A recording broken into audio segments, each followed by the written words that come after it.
I was mowing the lawn when I heard screaming. My wife was being dragged into a black SUV by two guys wearing fake HOA badges. I bolted, only to hear her yell something I'll never forget. Stand down. Strike Team Alpha. Engage. Within seconds, 3 vans screeched around the corner, men in tactical gear swarmed in, and the HOA cops suddenly realized they'd just messed with a CIA asset under surveillance. Here's how they picked the wrong woman to mess with. In a quiet cul-de-sac where every mailbox matched and the hedges were regulation height, she blended in like anyone else. The type of neighbor who nodded politely at block parties but never lingered. She declined every committee invite and rarely spoke unless spoken to. Most chalked it up to introversion. A few whispered she was antisocial, but no one could quite place the underlying tension she carried, like a coiled spring behind a calm face. There were early signs, of course, but no one took them seriously. She always sat with her back to walls in restaurants. She never walked into a room without scanning for exits. The neighbors occasionally joked that she acted like a spy, but always with a laugh, until the jokes stopped feeling like jokes.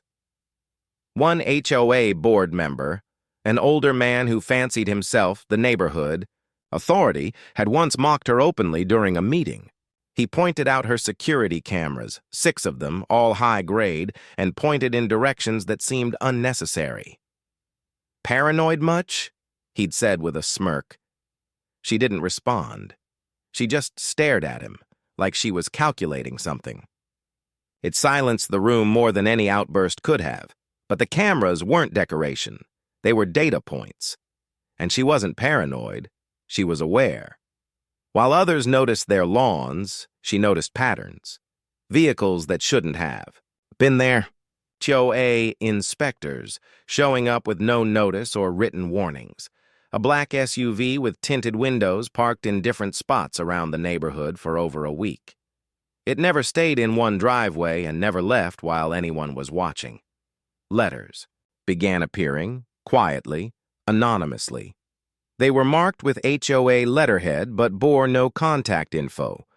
Just vague accusations about landscaping violations, boundary disputes, even unreported modifications that had never occurred. Each one escalated in tone. No digital records existed of these notices. No online logins, no emails, no trace. There were also knock and walks. Men in generic polos and clipboards claiming to be HOA compliance agents. They didn't wait for anyone to answer the door. They just looked around and left, sometimes taking pictures, sometimes talking into earpieces. Once, a neighbor tried to follow one of them. He returned 5 minutes later, pale and shaken, saying only that he must have been mistaken and that they were probably legit. Her expression changed the moment she saw one of those letters, not out of fear, but recognition. She didn't say much, just read it slowly, folded it with precision, and slid it into a fireproof envelope with several others she had apparently saved. That's when she began checking the cameras every night, reviewing footage like clockwork. She also began making quiet adjustments, small things only someone meticulous would notice. The front lights were replaced with motion-triggered infrared sensors. A secondary lock was added to the back door with no external hardware. The router was swapped for a high-end encrypted model usually used in government facilities. To outsiders, it was all invisible, but the house was becoming something else, a perimeter. Meanwhile, the neighborhood stayed oblivious. The HOA board continued its petty disputes, mailbox paint tones, trash can storage, and flagpole heights. But something didn't add up. The board had always been low budget, self-run, barely able to coordinate a barbecue. Yet suddenly, they had high-quality printed materials, new vehicles, even a few members walking around with two-way radios. One neighbor commented that they were starting to look more like mall cops with a budget. The shift was subtle, but undeniable. The HOA began acting less like a homeowners group and more like an intelligence unit with a clipboard. Their power moves became bolder. Warning notes turned into fines, then threats of legal action. The justification? Vague terms like non-compliance with Article 6. But no one had ever seen an Article 6. It wasn't in the bylaws. She didn't argue. She didn't call them out. She just watched. She knew. Long before anyone else realized something was wrong, she had pieced it together. The new faces on the board weren't local. Their vehicles had no consistent plates. The documents had metadata stripped clean. The radios weren't recreational. They were encrypted short-range units used. In tactical operations, she had been seen. Not by neighbors, by people who knew who she was, or at least who she had been. Her past wasn't up for public discussion. There were no records, no photos from the time before she moved into that house. But there were rumors, whispers of a woman who had once been embedded deep overseas, working in logistics for operations that didn't officially exist. And now someone had tracked her down under the guise of HOA enforcement. They thought they were hunting a civilian. They didn't. No, they were walking into a perimeter she had already built. They didn't know the entire neighborhood was wired for surveillance, and they definitely didn't know who was watching them from the shadows. But they were about to find out. The tipping point arrived packaged in formality. A pristine envelope, sealed with the HOA's emblem, stamped priority notice. It had the appearance of authority, the kind of document most homeowners would open with anxiety and compliance. But beneath the bureaucratic polish, it reeked of precision that didn't belong to amateur local governance. The letter inside referenced a specific code, Regulation 6.3, willful noncompliance and obstruction of residential oversight. It cited previous warnings that had never been officially delivered. It accused the homeowner of subversive behavior, claimed an escalation to enforcement status, and, most alarmingly, included a mock detention notice. The terminology used was deliberately vague, legal enough to mimic legitimacy, aggressive enough to incite fear. But there was a problem. There was no such thing as Regulation 6.3 in the HOA's documented charter.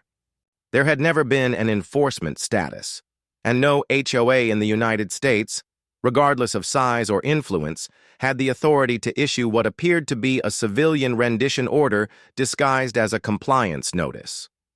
To the average homeowner, this would have caused panic.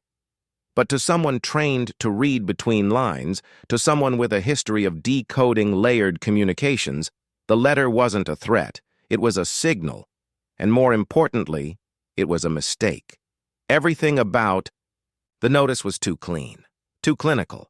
The formatting mirrored old government memos, not community newsletters. The phrasing, target location, unresolved flagging, directive pending forced compliance, echoed terminology pulled directly from federal extraction templates. Templates the subject had seen before, or more precisely, used before. The envelope unintentionally gave away the game. What was intended as a scare tactic had instead confirmed a long-suspected theory. The individuals operating under the guise of the HOA were not residents executing minor power trips. They were organized, coordinated, and acting on intelligence. And they were now escalating their objective, extraction. That's when the pre-installed contingencies quietly shifted into gear. Weeks earlier, surveillance protocols had already been activated. Not just home security, but layered defensive tracking. Wi-Fi and RF scanners swept for signals every night. Unmarked vehicles had been logged by plate, time, and frequency. Every movement of the faux board members had been mapped, notated, and cross-referenced. And behind it all was a secured uplink, transmitting the data to an encrypted server well outside of civilian networks. Her behavior didn't change outwardly, but internally, every response became calculated. She began running behavioral diagnostics on the HOA agents through casual interaction, testing for body language common in law enforcement, military, or private intelligence contractors. The results were telling. These weren't local volunteers. Their posture was too structured, their speech too rehearsed, and they didn't flinch when confronted. They observed. The objective was now clear. This was a false flag operation using the HOA's legal insulation as a front. The team embedded in the neighborhood wasn't there for fines or fences. They were there to extract her, and they had now made their move. What they didn't realize was that they were operating inside a closed-loop trap, a security protocol she had designed during her final assignment with the agency. It was a passive perimeter system layered with tripwire thresholds, digital, visual, and behavioral. And now that they had delivered a physical notice directly referencing detention, they had unknowingly triggered the final phase, intervention clearance.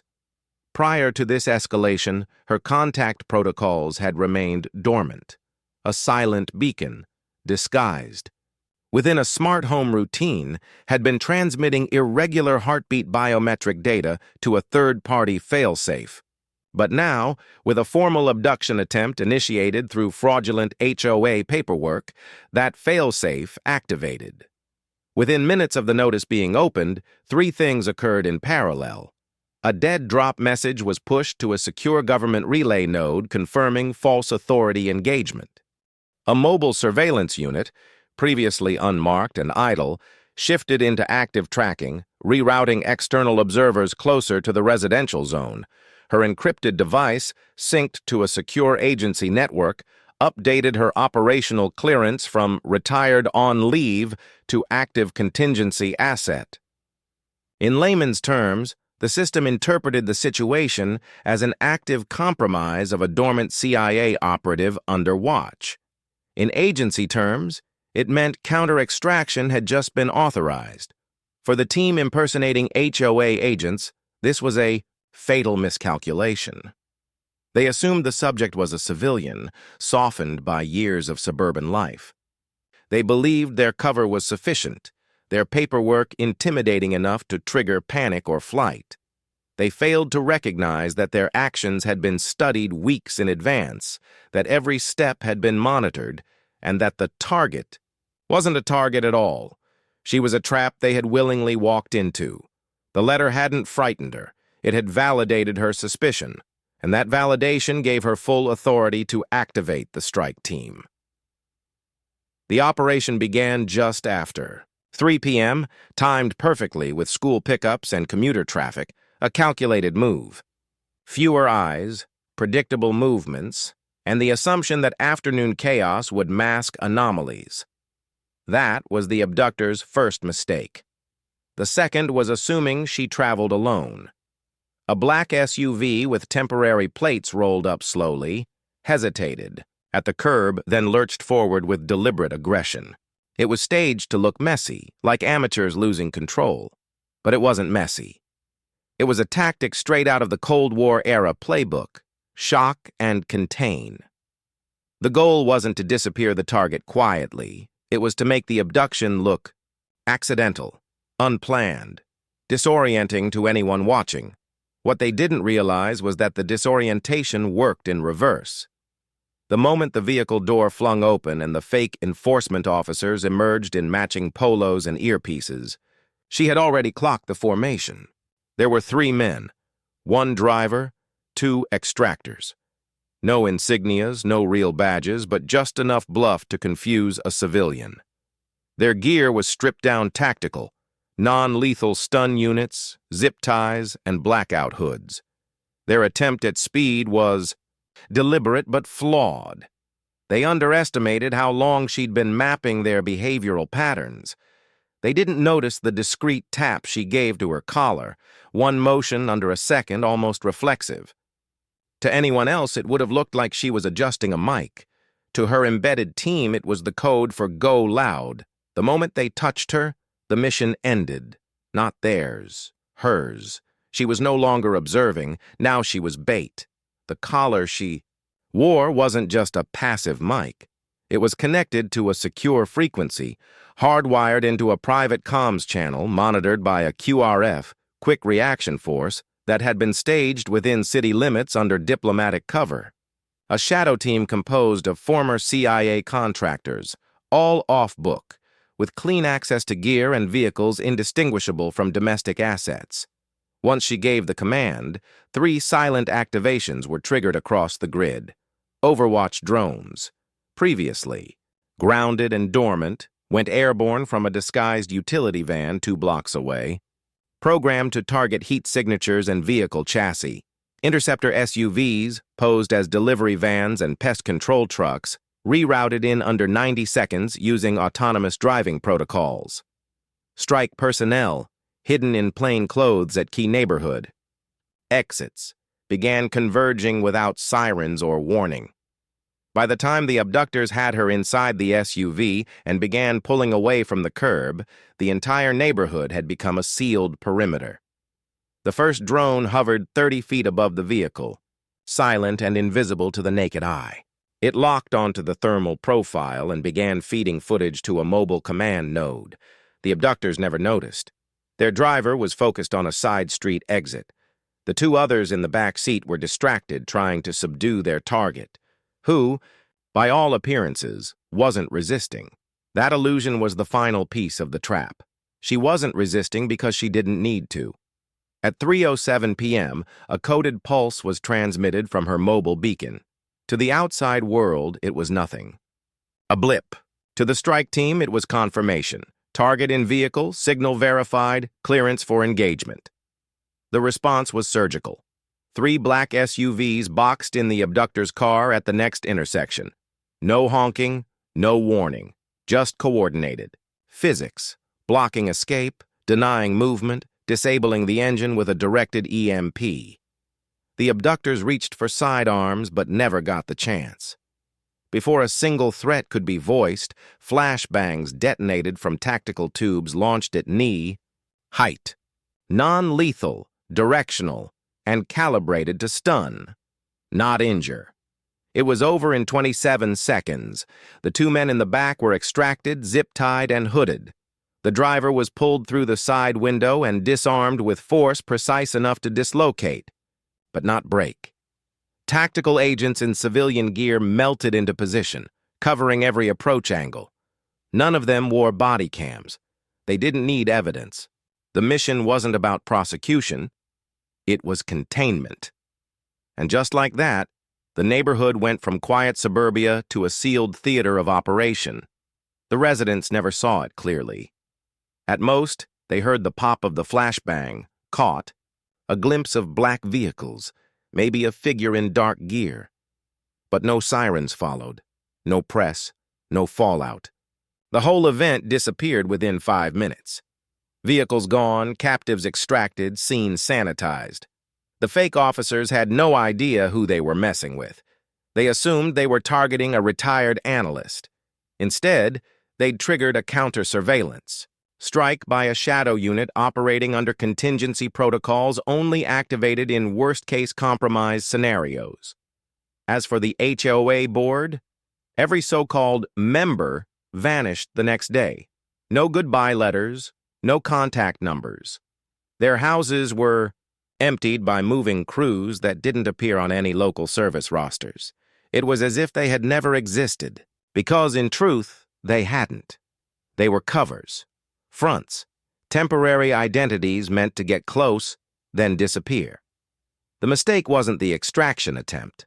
The mistake was trying to abduct someone who had written the protocol for covert extractions, herself. Once the imposters were secured and processed through off-grid channels, the extraction team initiated the next phase, interrogation under black-level clearance.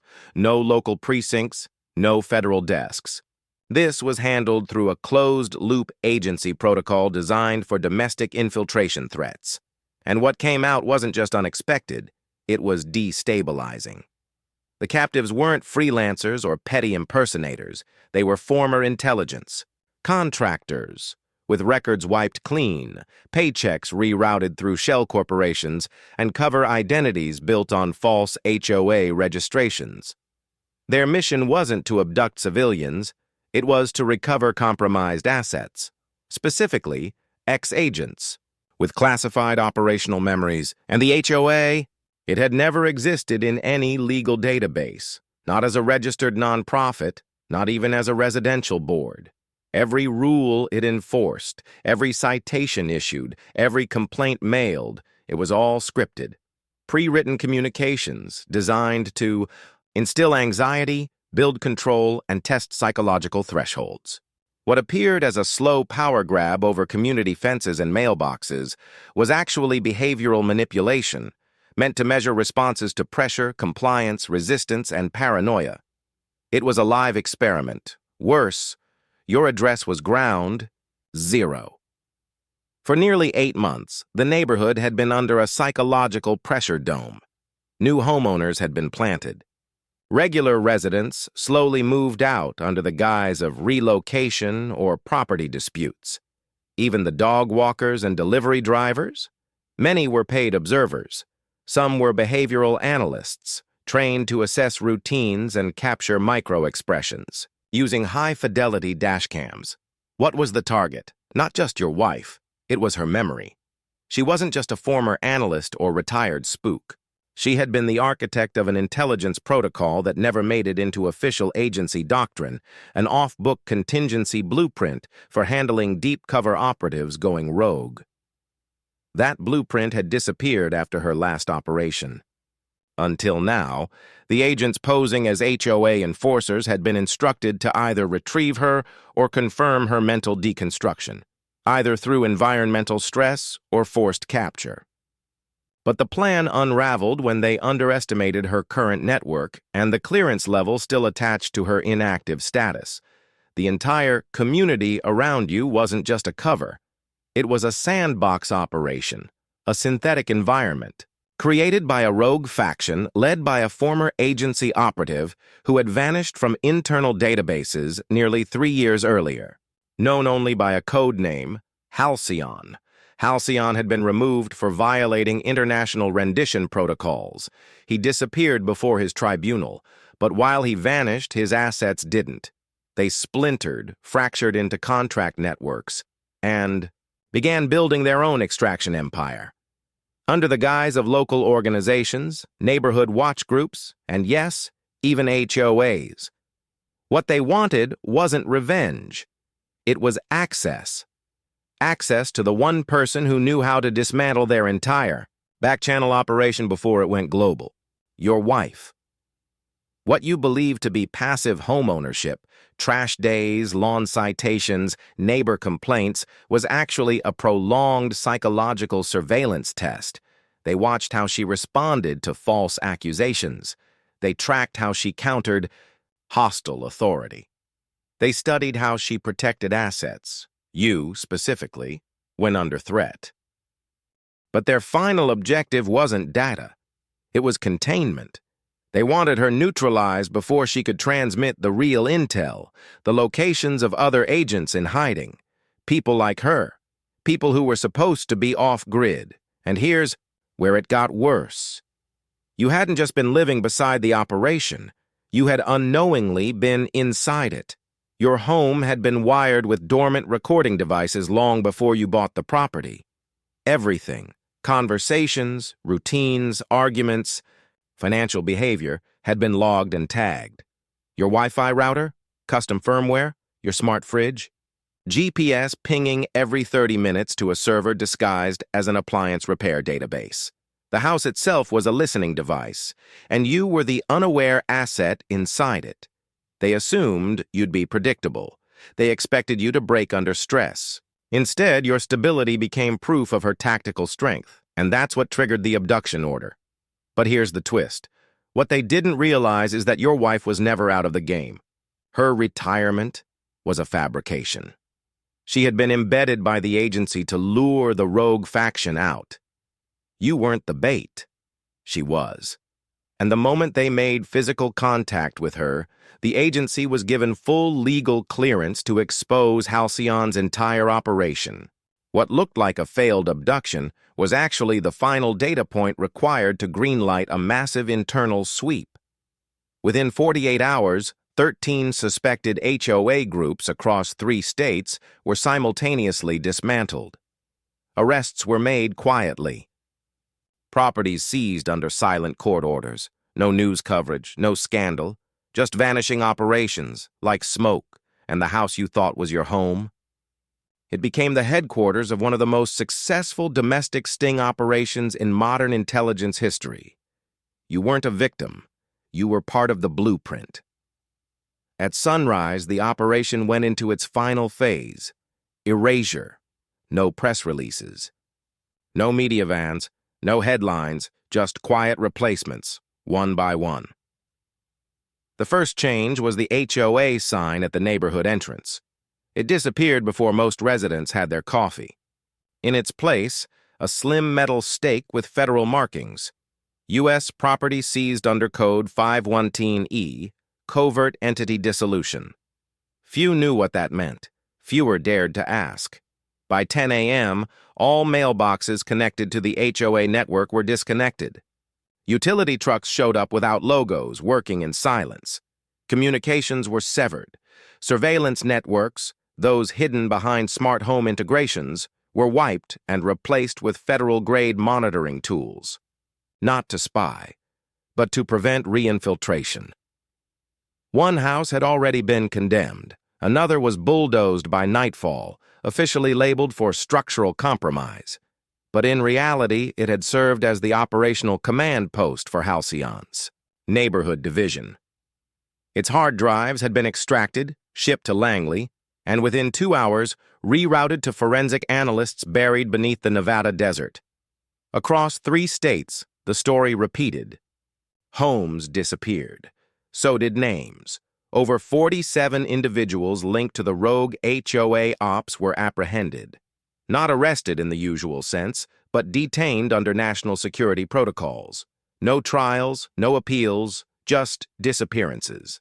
Their bank accounts frozen, their aliases scrubbed. Their citizenships quietly revoked under obscure espionage statutes that hadn't been used since the Cold War. By noon, a team of plainclothes officials entered your home. No warnings, no apologies.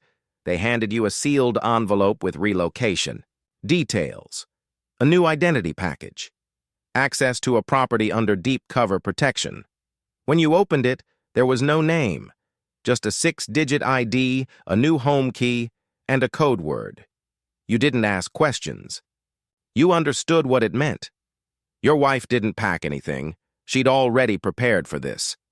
Everything essential, documents, data drives, encrypted devices, was stashed in a secondary safe house months ago. Her entire life in this neighborhood had been the cover. And now the cover was finished. But before you left, she gave you something. A black, pebble-sized transmitter. Looked like a car fob, but with no buttons. Just a biometric scanner. If anyone ever knocks on the door and says, "They're from the HOA," she said, "don't argue. Just press this." The signal connected to a satellite relay, untraceable through conventional networks. One press, and a strike team would be activated in under 3 minutes. That was her parting gift. The flight out was silent. She didn't say much. You didn't ask much. But everything changed when you arrived. The house they gave you wasn't just a home. It was a fortress in disguise. Reinforced walls, panic room, biometric locks. It looked like a luxury cabin in the hills.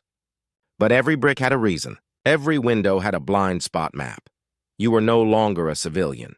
You were classified by association, and yet somehow you were okay with that. Because the truth was, your wife wasn't just some former analyst. She was active clearance, embedded, by the agency, not retired from it. And the HOA? It was never just an annoyance or a local power struggle. It had been an attempt to rewrite the rule book, a rogue nation disguised as neighborhood watch. But they failed, because the woman they tried to capture had written the original rules for neighborhood infiltration. And when she baited them into revealing themselves, she didn't just dismantle their operation. She set fire to their entire global framework. Within weeks, similar groups across the country vanished. Quietly, operations ceased.